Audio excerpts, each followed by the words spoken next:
Welcome to UFC Vegas 3, Blaydes vs Volkov event recap. Let's not waste any time and get right into the bonuses. Fight of the night went to Josh Emmett vs Shane Burgos. Performance of the night went to Jim Miller and Justin James. First up in the main event, Curtis Blaydes defeated Alexander Volkov via unanimous decision. Speaking in the post-fight press conference, Curtis Blaydes says he's happy with his performance and doesn't care if it was entertaining for the fans. Here's the clip. Very happy with the result. It's a dominant decision. I can't remember exactly the scores, but it sounded pretty dominant to me. I can live with that. What was the score? I can't remember. What was the score? 48-47, 48-46, 49-46, I believe. I mean, he probably won the last round. I'll give him that. Even though I got the takedowns, he was doing more damage. I'll give him that. The elbows and the strikes when I was hanging on his leg at one point. But his game plan was just weather the storm. About the first couple rounds, I was doing all the work, and he was just hanging out on the bottom. And it took me a minute to realize that, like, he's not looking to get up. He's just looking to weather the storm. And maybe I exerted too much energy looking to drop the elbows. I should have maybe waited until the later rounds like he did, but I'm just not built like that. When I get on the ground, I'm looking to land ground and pound. So, yeah, but I think I know who I am now. I'm a heel. You don't like what I do, I like to make you mad. I like to win. Like, that's probably the best part about this win is I predicted this, and I did it. 25 minutes. Didn't look the best, but I'm okay with having a gritty win like that, and I know a lot of fans didn't like it. I'm okay with that. That makes me happy. Speaking in the post-fight press conference, Dana White gives his thoughts on the main event. Here's the clip. Yeah, I mean, he won. He talked a lot of shit coming in this week. I don't think you talked the shit that he talked this week and come in and perform like that, talking about ragdolling people and he's not getting paid and yada yada. He should be getting a title shot. And, he gassed out at the end of the third round, made it to the fifth and won the fight. Yeah, he won. Here's how UFC fighters reacted to Blaydes vs Volkov. Francis Ngannou tweeted, "Blaydes definitely deserves a title shot, but I'm first in line. #uncrowned champ." Henry Cejudo tweeted, "It's very rare for heavyweights to go the distance. What a fight." Jeremy Stevens said, "Main event is boring as f***." Dominic Reyes tweeted, "Curtis out here with total domination." Gilbert Burns says, "Easy work for Curtis Blaydes." Now back to Dana White speaking backstage. Dana says there's no way Curtis Blaydes gets a title shot before Francis Ngannou after a performance like that. Well, first of all, his two losses are to Francis. How do you give him the title fight over Francis? But yeah, he would be considered next in line. With his performance tonight and his cardio, I wouldn't wait around if I was him. I'd stay active. I'd stay busy. I like Curtis Blaydes, but Curtis Blaydes has the wrong attitude as far as I'm concerned. I don't have anything against the kid at all. He just, when you talk like he talked this week, man, you better come in and whoop somebody's ass when you talk shit like that. When you talk the shit that he talked and perform like you performed tonight, you look stupid. Here's how Curtis Blaydes reacted to Dana White saying he won't be getting a title shot. Here's the clip. Stay busy against who? I fought Justin Willis, ranked below me. I fought Abdurahimov, ranked below me. I fought Junior, ranked below me. I fought Volkov, ranked below me. Like, what? No, I don't know, man. This is probably not the best time for me to answer that question, so I'm just gonna leave that alone.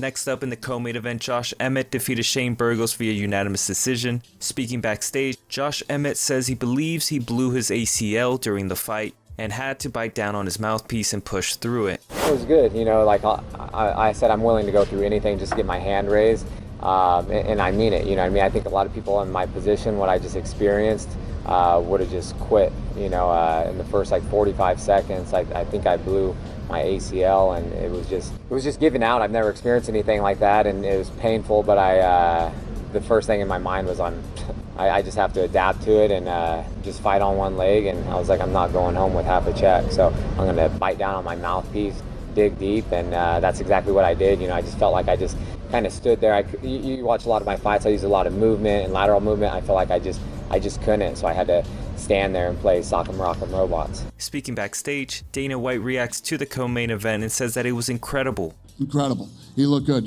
considering his knee in the first round, and he kept throwing bombs. He took some nasty leg kicks.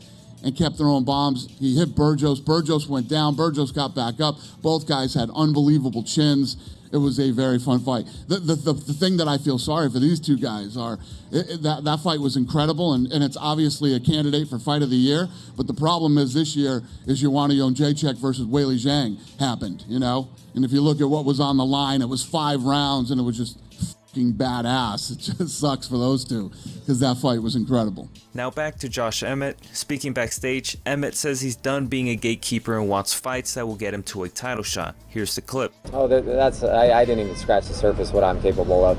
Honestly, even though it was a dog fight, you know, in my mind, that was an easy fight for me. I stood there with one leg and just slipped and ripped, and I'm capable of so much more, and I belong in that top tier.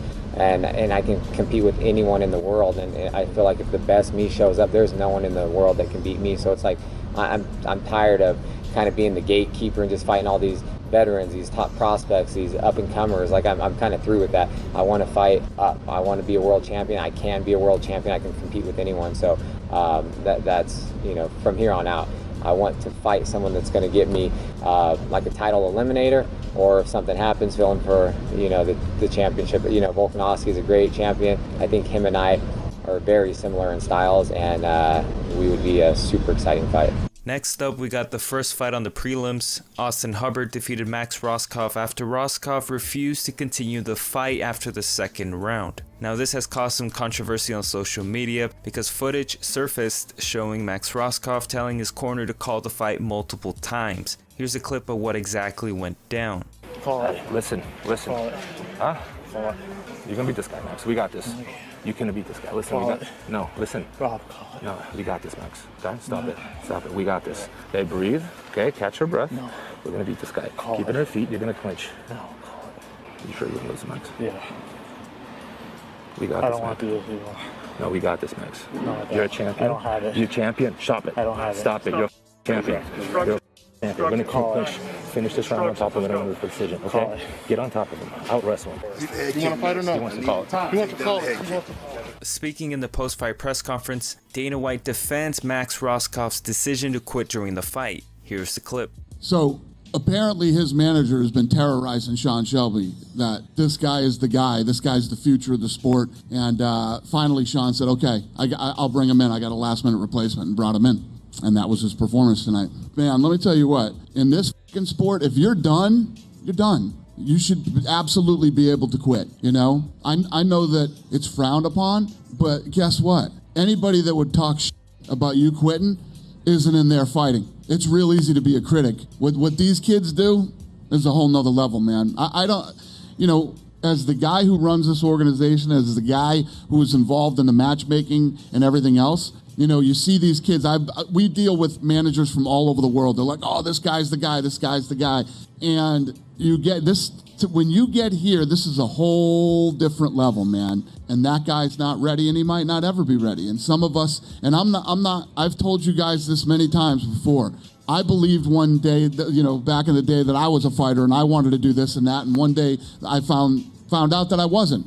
The realization was that I wasn't. And when you find out, you need to walk away, and you need to. I'm not saying that's the case with this kid, but if that kid felt like he needed to quit tonight, who the fuck is anybody to judge him on that? He had the balls to come here and fight and take a short notice fight in the UFC. Now back to the main card. Raquel Pennington defeated Marion Reneau via unanimous decision. Speaking backstage, Pennington talks about the fight and what is next for her. No, I expected exactly that. You know, I've watched film on her and stuff, and I believe her last fight was like 2 years ago. So just kind of her coming back in, we figured that's what she would try to do, is just strike and brawl. So we just decided to take it kind of into my hands and become a technical brawler. And, you know, if we went to the ground, then just work kind of the way that we did, and then just basically everything that we worked on, we were trying to put it out there tonight. You know, I mean, just right now, continue to get back into the gym. Tonight was a great night, so I just want to celebrate. We had a great night overall with the whole entire team, so with myself plus Tisha, and just to kind of take in this craziness and embrace it. I mean, we did a crash camp of 5 weeks, not even 5 weeks, 4 weeks, and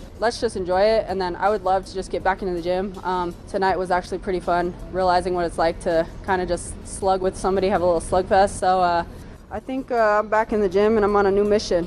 Next up, Belal Muhammad defeated Lyman Good via unanimous decision. Speaking backstage, Belal Muhammad recaps the fight and says that it was a headbutt that messed him up. Not what a statement I wanted to get a finish, but I'm always happy with a W. I felt like I showed a couple of different things, little improvements that I had, a lot more better movement where I didn't have to sit there and brawl with the guy. So I felt like I fought smart and came out on top. No, I was good. It was one of those, at the end of the second, we got headbutted, we clashed heads, and then I had a lot of blood coming into my eye. And it was like hard to, I was like blinking into it, and for that split second I started thinking. When you're in the fight and you're thinking, then something goes wrong, and then he caught me. But I was okay, it was nothing crazy. That's why I even like dropped my hands in there. I was listening to his corner the whole time, like, oh, he's finished, he's finished, he's finished. But I'm never finished. Now staying with Belal Muhammad, speaking backstage, Muhammad goes on to say that there are top fighters who know who he is, but they are afraid to fight him. Yeah, I mean, I feel like the fighters know who I am. That's why most of them are afraid to fight me. Like, I'm a tough fight to fight, and you're not going to gain a lot from it because I don't have a number next to my name. But a lot of these ranked guys, man, they're sitting there, their goal is to have a number next to their name. Their goal is not to be champion. My goal is to be champion. So I'm going to keep fighting wherever they put in front of me. The toughest guys they put in front of me, I'm going to say yes. He's coming off a huge knockout, Lyman Good, and I went out there and I beat him. People said he was going to come out here and knock me out. He rocked me, but I'm still standing. I came out and back on top. Next up, Jim Miller defeated Roosevelt Roberts via armbar submission. That about wraps up the main card for today. If you made it this far, I thank you for watching. Leave a like if you enjoyed the video, and have a great day and peace.